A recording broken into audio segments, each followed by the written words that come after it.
Hi, I'm Paul Beckwith with the University of Ottawa Laboratory for Paleoclimatology, also with Carleton University Department of Geography and Environmental Studies.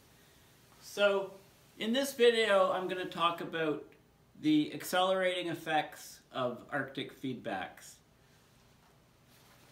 Most people have somebody who they really admire and respect, and they're kind of elevated above, they're sort of head and shoulders above other people, in a certain field or something. So, in chess, for example, Garry Kasparov was just dominated chess for so many years, as did Bobby Fischer, decades ago. So, those people would have to rate really high up in terms of my chess, most admired chess players or chess heroes. In climate change, it was always James Hansen for the longest time, but since about 7 years ago, when I started to become familiar with Peter Wadhams and his work on sea ice in the Arctic, really got into studying climate change and how, abrupt climate change and how it's accelerating and so on. Peter Wadhams, took over that position at the top of the ladder in my book. Now, he's also, a colleague with AMEG. Now, he wrote a book called A Farewell to Ice. I highly recommend it. This is not a plug for his book. I'm going to talk about some of the feedbacks that he talked about. I'll also talk about some of the additional ones. So here's some of the main feedbacks in the Arctic. A feedback is something like, if you have a ball on top of a hill, right, and you push this ball, push it this way, then it will, or this way, or this way, or that way, it'll roll down the hill. So give it a little nudge, and its movement is in total disproportion to the small nudge. It starts zipping down the hill. This is an example of an accelerating feedback or a positive feedback. Okay, have this same ball in the bottom of a hill. Now you push it a little bit in any direction, it moves a little bit, comes back to where it started. So this would be a braking feedback or a negative feedback. The problem in the Arctic is that almost all of the feedbacks are positive or accelerating feedbacks. So I'll just write some down here. We have wave ice. Okay, feedback. We have ice albedo. We have snow, I call it snow cover, albedo. Oh, I can't go beyond this guy. Snow cover, albedo, if you like. This is my marker for the end of the camera. Okay. Then we can have water vapor feedback, and then we have ice sheet feedback, and then we have river, Arctic river feedback. This is ice sheet melt feedback, Arctic river feedback. Then we have black carbon,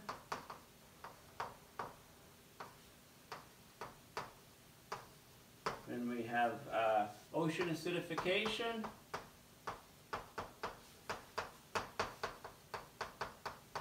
then of course we have the big, the mother of all feedbacks, methane from the seafloor sediments. I'm going off again, okay? So we have methane. This is both from the permafrost and from the seafloor. Now, there's lots of additional ones. For example, we can talk about algae. As the ice is thinner, there's more algae, and I'll talk about each one individually. We can talk about the jet stream waviness feedback, which is a very powerful one. People don't talk about it much. They talk about the jet streams in terms of extreme weather and so on, but not in terms of feedback so much. And then the ocean currents slowing. Okay, I could keep going on and on and on, but you know, let's talk about some of these ones individually now.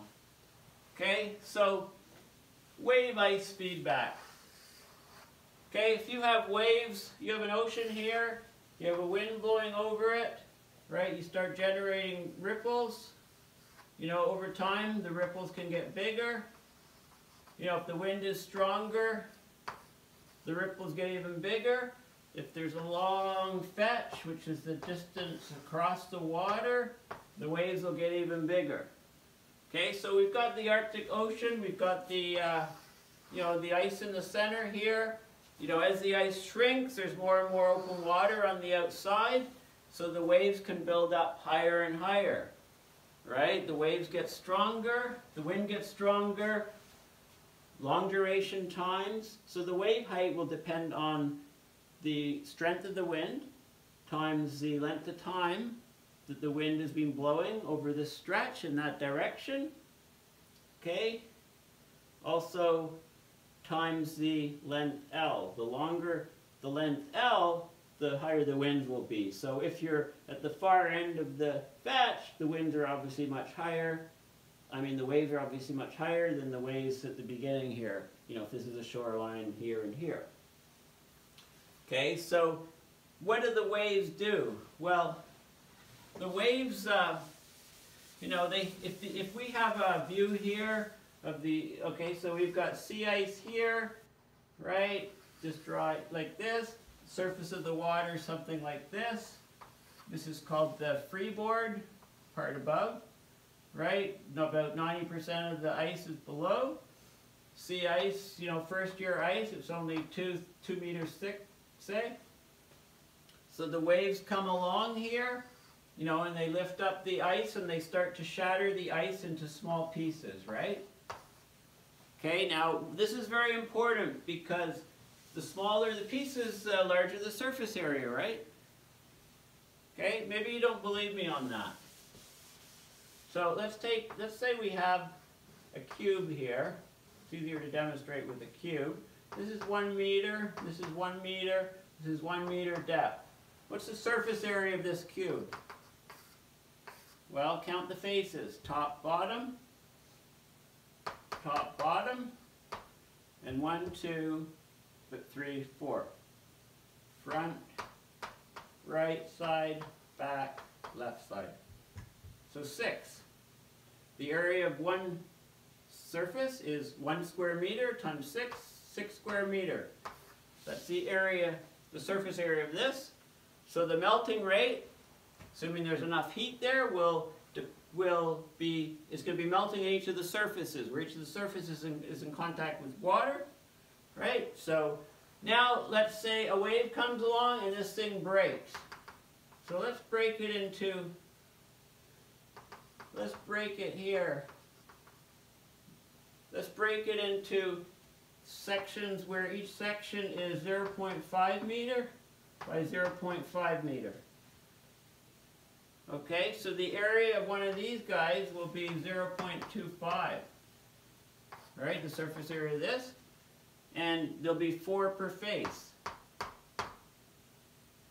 Right? We'll break it up here too. Okay, so you'll have all these little cubes here. Okay, each of the surfaces of the cube is going to be 0.25. There's going to be 6 surfaces, right? Front, back, top, bottom, right, left, times 6 is equal to 1.5 square meters. That'll be one of the cubes.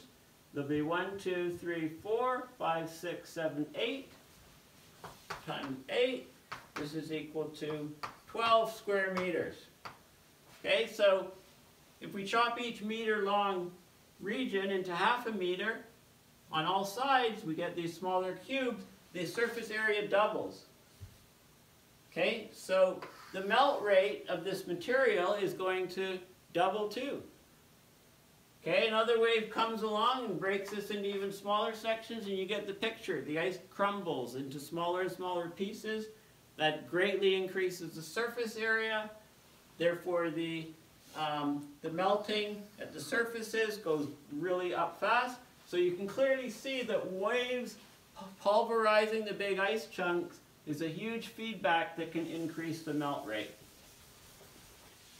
Okay, so we've covered that feedback. I'm going to need like 10 videos for this at this rate. Okay, the ice albedo. Obviously, the ice reflectivity. Okay, in the winter, lots of snow on the ice. The albedo, or reflectivity, is about 90%. Fresh snow, 0.9. Okay, as the summer comes along, some of the ice melts off. You know, this number gets lowered, 0.8, 0.7. You know, water pools form on it, 0.6, 0.5, that sort of thing.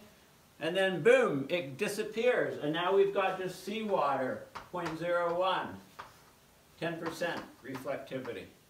Okay, so the albedo, as we lose the ice on the Arctic Ocean, it gets darker and darker and darker, and therefore it absorbs more and more sunlight, and therefore it heats up more and more, melts more ice, and the vicious cycle repeats. So this is a very powerful feedback. These things are causing, all of these things are causing combined Arctic temperature amplification. Forget the 2 times. It's, you know, the Arctic's been warming 1 degree Celsius per decade. The rest of the planet, 0.15. That's a ratio of 7 to 1, not 2 to 1. What about when we had the pause, so-called pause? We only went up 0.1 degrees Celsius in about, you know, in that decade. So then the Arctic still went up about 1 degree. You know, so the Arctic temperature amplification was even higher. Okay? Snow cover albedo, same sort of thing. You know, in this case, okay, you've got snow on the land, 0.90, 90% reflectivity. Okay, you have shrubs and stuff poking their way up through the snow. Snow's not deeper. You know, that would lower it a bit, 80%. When the snow melts, you have dark permafrost underneath. You're down to 10% again, similar to dark ocean water. So the snow cover decline is actually, ice has been declining 12% per decade, something like that, you know, in the summer, and the snow cover has declined at 22 or 23% per decade. Actually even more. The rate is faster. So the effects of these are both similar. If you take out the, if you compare it to the radiative forcing to the CO2, it's about half a gain. It's 0.25% for 0.25 for this, and 25% for this, and 25% for that. So add them up, it's about 50% of the radiative CO2 forcing. Okay, so we've got these sort of things. Mostly it's the spring snow cover. Water vapor. Okay, you know, 1 degree Celsius increase in temperature, increase in water vapor of 7% roughly. The Clausius-Clapeyron equation. Well, you know, in the Arctic, we've had temperatures going super high. You know, what about when we get 20 degrees Celsius anomalies in the Arctic? Okay, we're talking about 140% more water vapor. Right, in the Arctic. Water vapor is a greenhouse gas. We get all of this heat trapped in the Arctic, you know, skyrocketing system. So water vapor is huge. You know, as the Arctic is warming, it's raining a lot more. There's a lot more evaporation from the open water surfaces. You know, a huge feedback as well. Okay, ice sheet melt.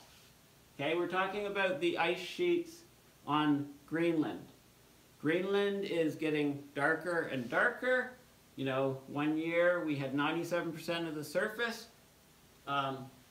dark and melting. And this is a very strong albedo. So I'll continue in a